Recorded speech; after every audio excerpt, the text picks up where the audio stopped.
ডালে বসে কাক ডাকে কা কা কা, বনিতে শেয়াল ডাকে হুকা হুয়া।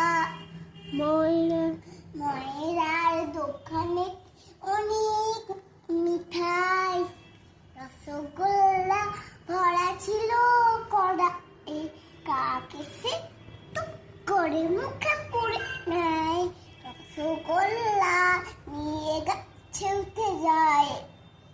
শেয়াল চালাক, বলে কাক ভাই তোর মতো মিঠে গলা কবু শুনি নাই। খুশি হয়ে কাক ডাকে কা কা কা, মুখ থেকে খসে পড়ে রসগোল্লা। রসগোল্লা নিয়ে শেয়াল পালায়, ডালে বসে কাক শুধু করে হায় হায়, করে হায় হায় হায়।